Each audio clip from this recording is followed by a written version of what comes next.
What is up, everybody? Welcome back to Alex Reviews.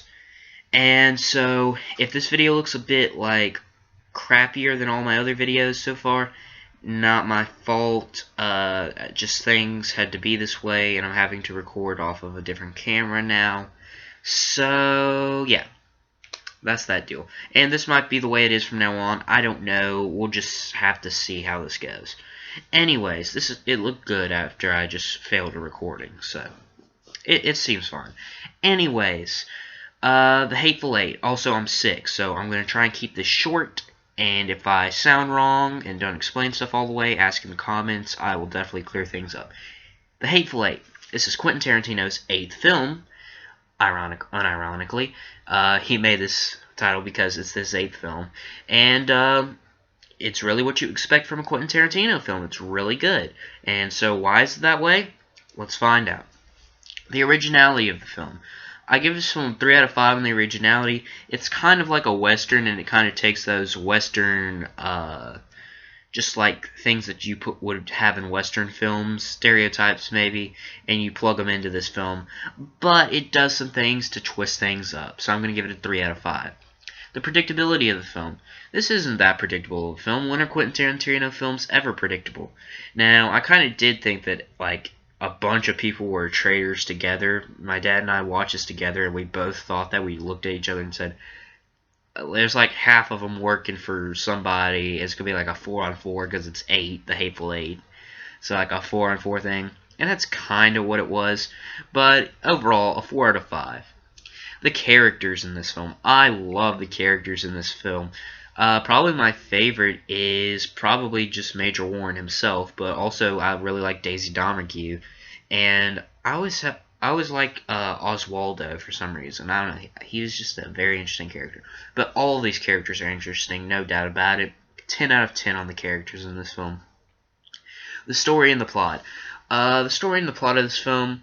Basically, Major Warren, he's in the snow, and John Ruth, played by Kurt Russell, has this prisoner, Daisy Domergue, played by Jennifer Jason Leigh, and they all need to get to this town so they can arrest Daisy Domergue and hang her.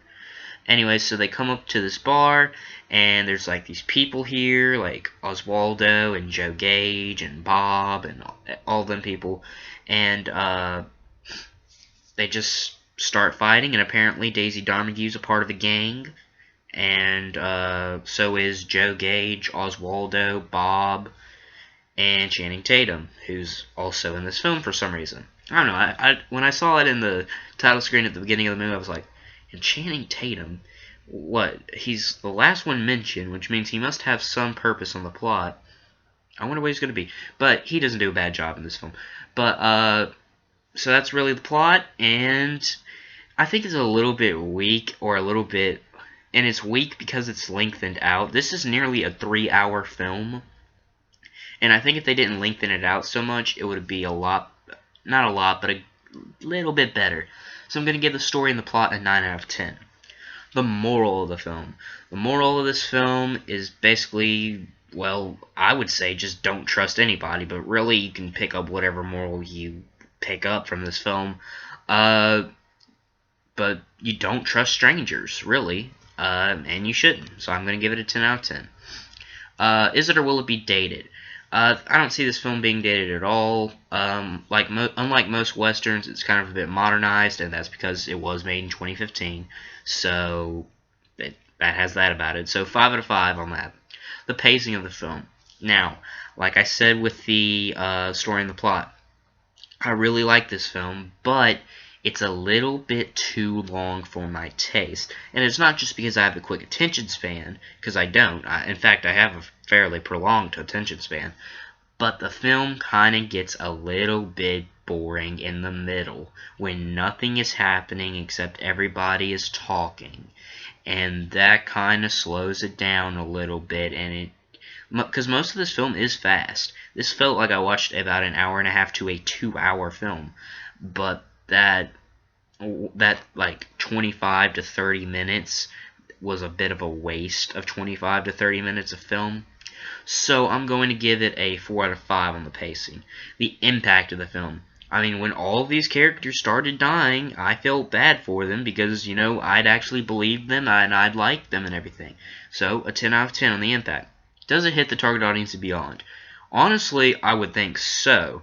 But I've heard some very bad things said about this film, including from Spike Lee. Now, I wouldn't trust what Spike Lee says with anything, but sorry, that was steam. Anyways, I wouldn't trust him with anything, but I mean, it just doesn't appeal to people, and that's not the problem of the director. It's really the problem of them, I think, because I think they hated it for really stupid reasons. But it doesn't hit the target audience and beyond. 8 out of 10. The relatability of this film. There's so many characters here. You're going to relate to somebody. It really doesn't matter who. You're going to relate to somebody in this film. There's so many characters. Even though there feels like there's so few characters, that's just because they don't have many minor characters. They might have 3 in total.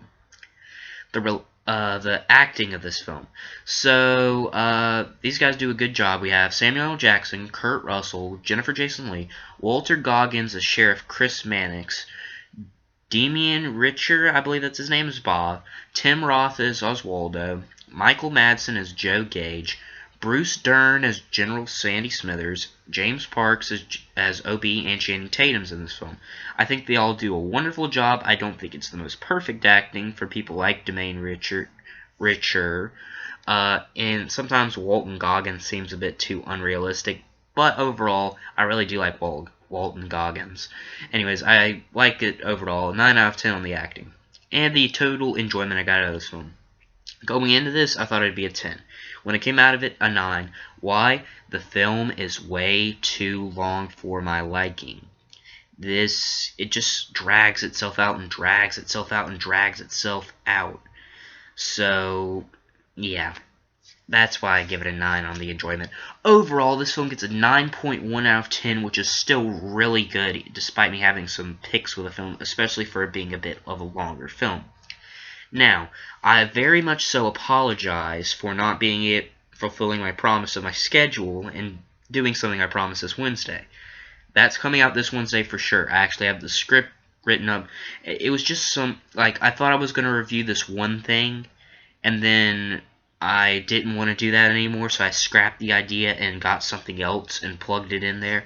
So you'll be seeing it coming up Wednesday, maybe even Tuesday if I feel like it, and I'm recording it like today or tomorrow. This is Saturday when I'm recording this, and this will be Monday when I get uploaded. So I'll either have this new series coming up tomorrow or Wednesday. So thank you guys for watching, and I'm sorry about the video quality and everything. If you have a movie I would like to review, I know Home is going to be the next one coming out. So that's going to come out Monday. This video is being uploaded today, my bad. And Home's coming out on Monday. So if you have one to review Friday, just put it in the comments below, and I'll try and see it and review it. So thank you guys for watching, and I'll see you guys in the next video. Bye.